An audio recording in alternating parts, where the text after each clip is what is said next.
going to show you that, but we're going to begin with the economy. More and more jobs are going overseas. Manufacturing orders, it's something called ISM. It's a number in our, numbers and technology wording that's often used by people in the economic community. It's a purchasing index. They say it's at a 10-year low, the number of orders that are being placed. Now, obviously, that's going to be tough on workers. But what about those who don't have to work? The investor class, the wealthy class. What are they doing? According to a brand new report by UBS, one of the world's largest multinational investment firms, the people who invest money for very, very, very wealthy people, investors are holding on to their money right now. They're holding on to their money. Thousands of high net worth individuals were surveyed, and the study concluded 60% of them say they're increasing their cash holdings by 25% in the coming year. Why? Joining us now is John Grace.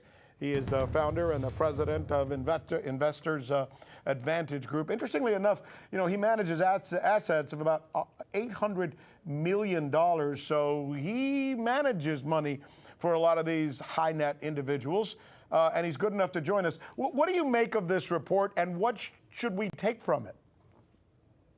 Well, I mean, I love your opening as far as the Mustang is concerned, and from what I can gather, and this is maybe 2 or 3 or 4 years old, but the average automobile today, Rick, has about 16 computers on it to keep you safe. And what people are trying to do is keep their assets safe. I mean, what can you do to keep your assets intact? And for the majority of us, we just have been told just to write it out. Buy and hold, sit and take it, buy stocks and just keep them forever. Buy low, sell high, but don't sell it for the most part. Just write it out. And I think what you're seeing, at least some people would call them the smart money because they have a lot of excess capital, if you will. They're not buying that story. They're saying we need to be shifting into a more of a defensive posture. To me, that suggests that all of us should be learning from them from the standpoint of how can we design our portfolios in such a way where they may systematically become more defensive, moving out of risk assets and into cash, for example, automatically behind the scenes for us, and then back into risk assets in a good year. If we're looking at 08, get out. In 09, we want to be fully invested, out of risk assets in 08, fully invested back into risk assets 09. And that way we minimize the losses in 08 and fully participate in all the gains of 09. So we all know that cash is king. And I think these folks are trying to line up some cash so they can take advantage of some opportunities. Well, I'll tell you 2 proof points. One of them is that I read in a report art sales on big ticket items way down. And that's where a lot of people who are very wealthy park their money. The other one, I heard that Warren Buffett, Berkshire Hathaway, they are now indicating a record $128 billion in cash. That's up more than $100 billion since 2009, man.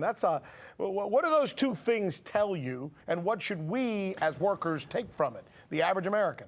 Well, yeah, as I say, I think the example is quite telling from the standpoint that they are building up cash reserves to see where opportunities may lie. And if we look at the Great Depression I think that's maybe where cash is king might have come from, because after the declines, both in real estate, New York, for example, which we've studied, and stock market about 80%.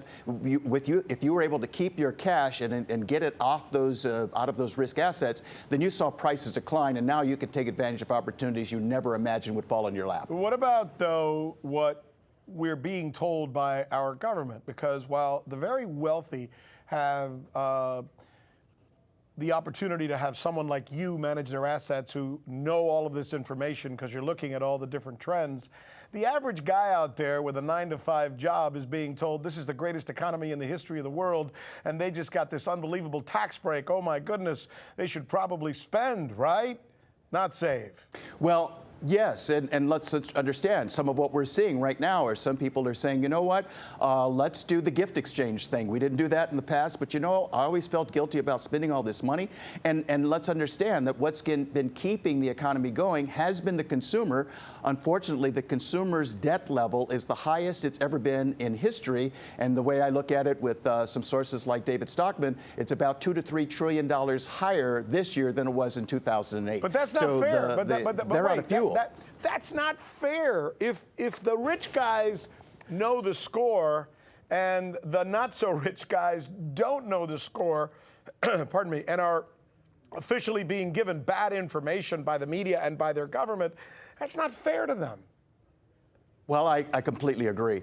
And that's why I'm here talking with you and your audience, because I think we can do a better job of being prepared, but we have to read, look a little deeper under the hood. Is your engine electric? Is it a 2-cylinder, 4-cylinder? Is it a 12-cylinder engine? But don't just believe, without opening the hood, what the salesman says in terms of it's a V8, and you find out it's a 4-cylinder engine. Let's look further to see what needs to happen for you individually, to your constraints for losses, for example, so that you can ascertain, can you live with the worst case scenario, or can you fold some certainty into the equation so that the uncertainty doesn't knock you off your goals and objectives. Final question. I got to ask you about this because I'm an old guy and you're probably somewhere in my range. When you heard me tell this story about the Mustangs going to be built in Mexico and China, were you as freaked out as I was? No, I mean, it actually supports exactly what we're talking about. We all believe and we assert to everyone who queries us as consumers, do we want to buy American goods? The truth is we say yes, but here's the bottom line. We're going to follow our checkbook, okay? So if your company is building the best possible product at the least possible price, and mine is building one that appears to be of the same consistency or quality, but my price is 20% higher, which one is the consumer going to vote with as far as their checkbook is concerned? Well, I got to tell you, when I was in junior high, that Mustang was the greatest thing ever built in America. I wish we could do it again. Thanks. Hey, great conversation. John Graced, Inventors Advantage Corps. We'll look forward to talking to you again, my friend. Always a pleasure, Rick. Tonight, the situation in Tehran.